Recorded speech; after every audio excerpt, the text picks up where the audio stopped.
என்ன மணி work out பண்ணா எல்லாம் தெம்பா இருப்பாங்க, நீ ரொம்ப டயர்டா இருக்க? அட ஏனே நானும் என்னென்னமோ தின்னு பார்க்குறேன், உடம்புல சத்தே இருக்க மாட்டேதுனே. ஒரு 5 கிலோ கூட தூக்க முடியல.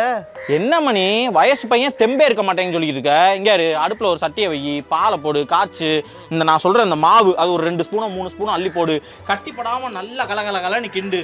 அது பொங்கி வரும்போது அப்படியே அதை சிம்மில் வச்சிரு, கொஞ்ச நேரம் கொதிக்க விடு.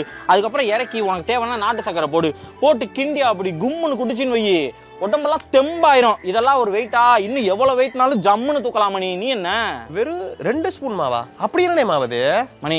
36 வகையான முழுமையான தானியங்கள், சிறு தானியங்கள், அதுக்கடுத்தது பாரம்பரிய அரிசி வகைகள், நம்ம சொல்ற நட்ஸு, ஸ்பைசஸ், பாதாம், முந்திரி, இந்த மாதிரியான விஷயம், இது எல்லாத்தையும் போட்டு அரைச்ச நம்ம தேநீர் இடைவேளையினுடைய ஆறாவில் சத்து மாவு மணி. அண்ணனே குடிக்கிறேன், பயங்கர தெம்பா இருக்கு. குடிச்ச எல்லாருமே சூப்பரா இருக்குங்க. ஏன்னா ஆர்டிஃபிஷியல் கலர் கிடையாது, சுகர் கிடையாது, ப்ரிசர்வேட்டிவ் கிடையாது, எதுவுமே கிடையாது. அதனால உடம்பு நல்லா கிண்ணுன்னு இருக்கு, டேஸ்டாவும் இருக்கு அப்படின்னு சொல்றாங்க. நீ அதை வாங்கி குடி. இதெல்லாம் ஒரு வெயிட்டா? இதை விட எவ்வளோ வெயிட், ஜம்முன்னு கம்முன்னு தூக்கலாம். ஆமாண்ணே, முந்திலாம் தூங்கி எந்திரிக்கிற சோம்பேத்தனம் படுவீங்க, இப்போ ஆளெல்லாம் சுறுசுறுப்பா இருக்கீங்களே. ஆமா மணி, சத்து இருக்கு. ஆமா, அதான் ஜம்முன்னு இருக்கேன்ல. டெய்லி காலையில் அதான மணி குடிக்கிறேன். ஏன்னா நல்ல பொருள் நம்ம உடம்புக்குள்ள போனாதான் மணி நமக்கு ரிசல்ட் நல்லா வரும். நல்ல சத்தான சாப்பாடு சாப்பிடணும், கெடுதி இல்லாதது சாப்பிடணும்.